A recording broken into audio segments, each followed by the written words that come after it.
Hello Grody Gamers, it's your Grody Gamer Girl Sushi here. Today we will be building in The Sims 4, in honor of the new movie Hocus Pocus 2. This build will be a recreation of the Sanderson sisters' cottage. I chose to recreate the cottage from the first movie, which is more dilapidated rather than the new movie, which has turned into a magic shop by Gilbert the Great, an ultimate Sanderson sister fanboy. Special note, anyone is welcome to adapt or change this build to what they need if they want to download it.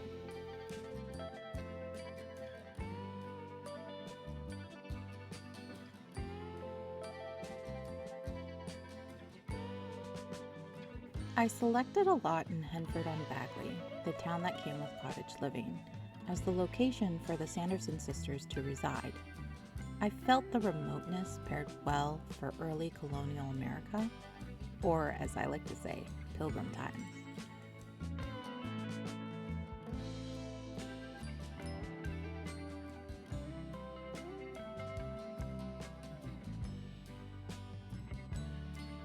Now, I did have a few reference photos that I used as inspiration. You can see I started playing with the overall shape of the house while debating a few of the photos. Once I decided to go with more inspiration rather than recreation, the build became much easier, except for the windows. There are too many and yet not enough windows in this game.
For those of you who are unaware, the original classic 90s movie Hocus Pocus, directed by Kenny Ortega, stars Winifred, played by Bette Midler, Mary, played by Kathy Najimy, and Sarah, played by Sarah Jessica Parker, three sisters who just happen to be fabulously evil witches bent on terrorizing and devouring the souls of Salem's children.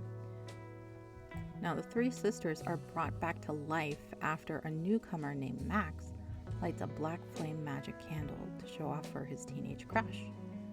Campy chaos ensues as Max, played by Omri Katz, his little sister Danny, played by Thora Birch, and a Sanderson sisters fangirl named Allison, played by Vanessa Shaw, follow a black cat named Binks, who's voiced by James Marsden, who was actually turned into a cat by Winifred, try to thwart the witch's plans to take over Salem by devouring the souls of its children before sunrise.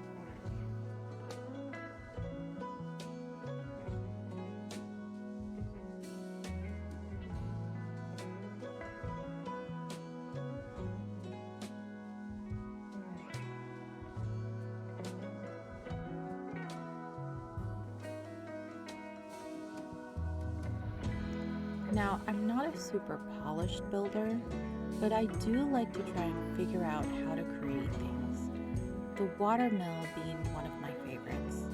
I also do not like to use debug.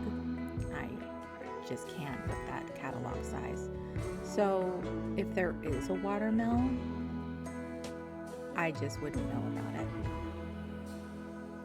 I had fun trying to figure out the different shapes that I could use with the in-game objects to try and show a watermill as best of my ability without it actually being a watermill.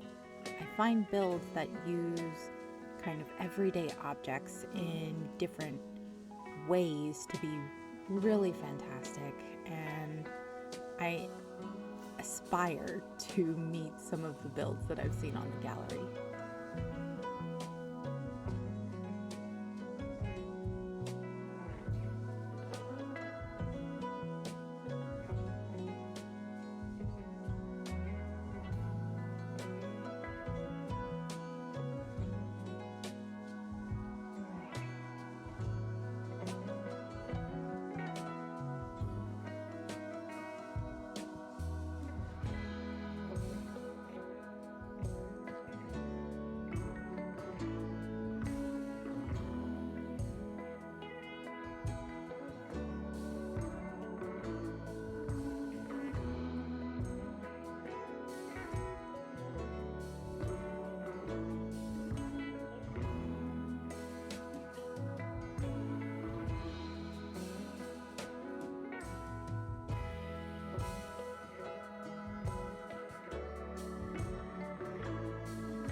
You can see where I start to lean into more inspiration with how the layout will be.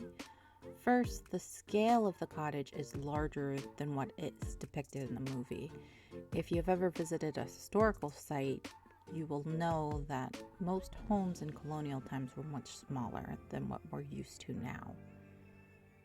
A lot of them were either 1 or 2 rooms, and everyone would sleep in the same area. However, I wanted to make sure that the Sims had plenty of room to route because I wanted to use a lot of decorations and large objects, which I know can be frustrating when your Sim gets stuck. But I also wanted to make it functional so that if you decided to have a family live here, you could, in theory, do so without making any adjustments. I'm a big fan of download and play instead of download and fix because my playing time is limited.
Just a little side note, I don't own the Realm of Magic pack, and I did not want to purchase it just for this build.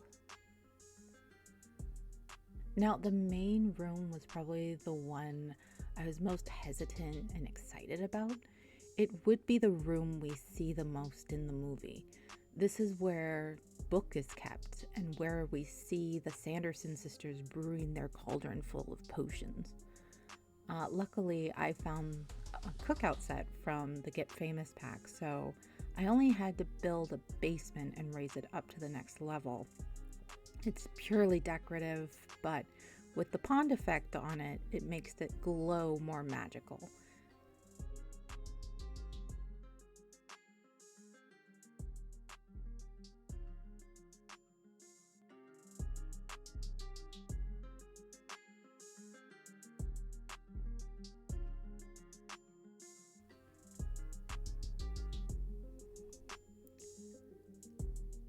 I am physically unable to sit for long periods of time, so I normally have to cut a build short and come back to it at another time. This often makes me change my mind in what I originally had as an idea, and you can see towards the end of the video I end up changing some decisions completely.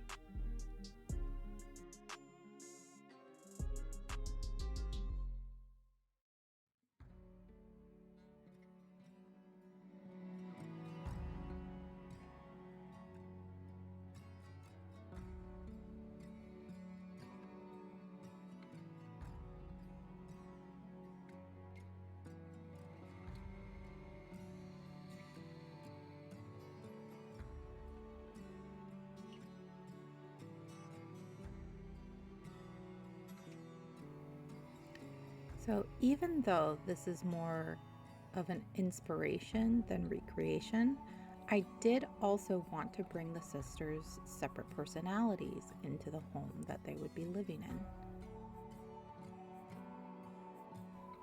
Winifred is the eldest and the leader of the group. She has the most magic power, and so I wanted to give her her own space in this build. In the movie, they do say that the sisters slept upstairs, which I kept original, but the upstairs was much smaller, more like a loft in the movie depiction. I also wanted to kind of merge the idea that most women who were deemed witches in their time were actually just knowledgeable or headstrong. So I also gave her a little nook of a library where she could just sit and relax and read all sorts of spells and incantations.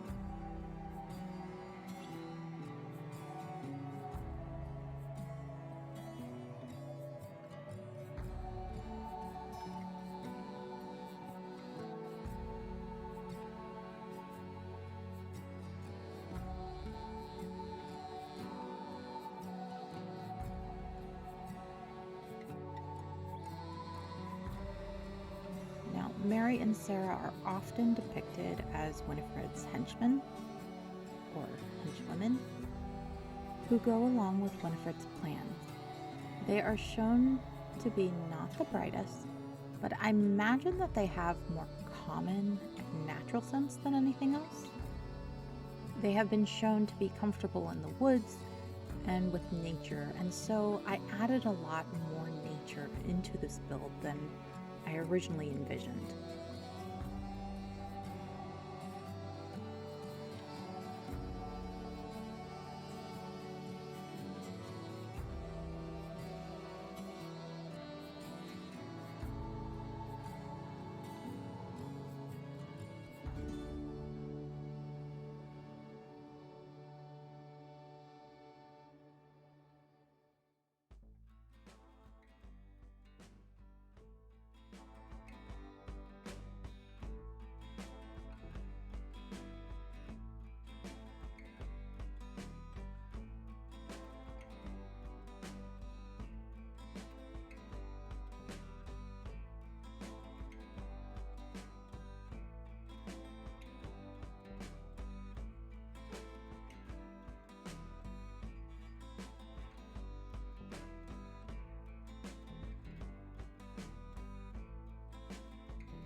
As you can also see, I'm also not a super focused builder. When I start to get frustrated or bored with something, I tend to move onto another area. Sometimes I get inspiration from an item I find in the catalog, and I'll just run with it. Other times, I simply just leave the item on the floor of an unfinished room, knowing that I'll have to come back to it later.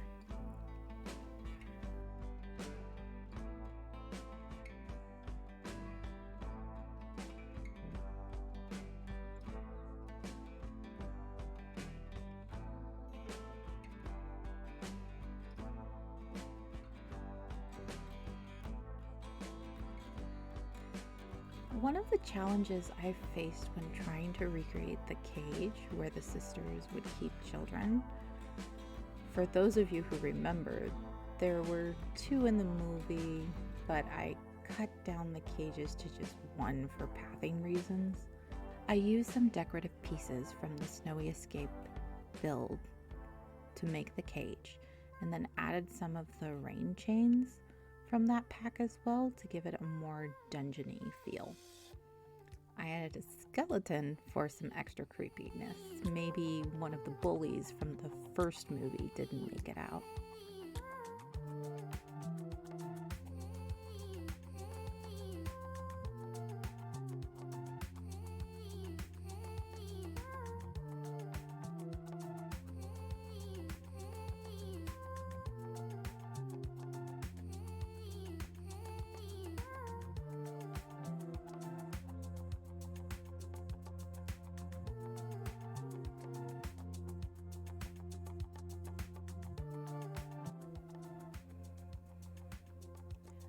So why is this video titled Hocus Pocus 2 if I'm talking about the original so much?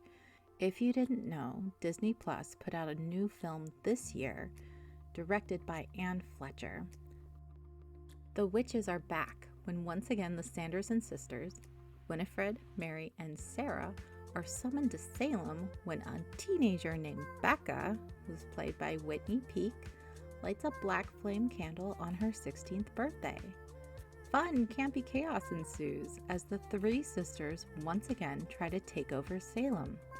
Now Becca and her friends Izzy, Felicia Escobedo, and Cassie, Lila Buckingham, try to stop the Sanderson sisters from fulfilling their plans. Warning, there are some spoilers ahead.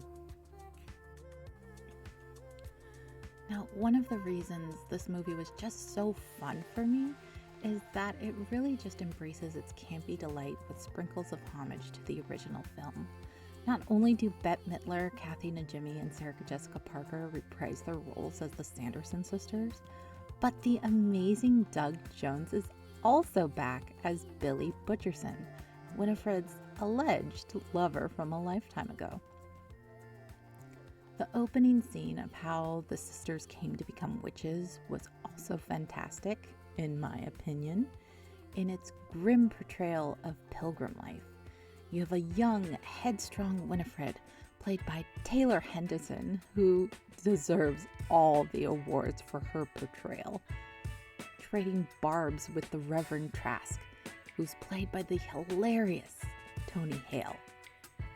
You can just feel the fun that the people behind the scenes and in front of the camera had with making the scene, and that feeling of fun is carried throughout the whole film. The sisters then have to flee the woods so they will not be separated by the Reverend, and that's when Winifred comes into her power. So she and her sisters do what any other kids would do when faced with mean adults whose rules they think are stupid. They get revenge. Fast forward to the present, the storyline following the new group of characters, Becca, Izzy, and Cassie, focuses on the growing pains of a childhood friendship that start to grow distant in your teenage years. I don't know about you, but that really resonated with me. Things you had in common as kids start to fade, and people start to develop separate interests. Only you weren't trying to save the town of Salem and your own lives while also navigating the tribulations of growing up. the girls continue to care for each other in their own ways and come together when it matters.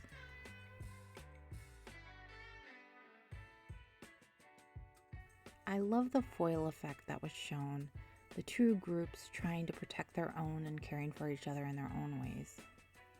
But alas, all wicked things must come to an end.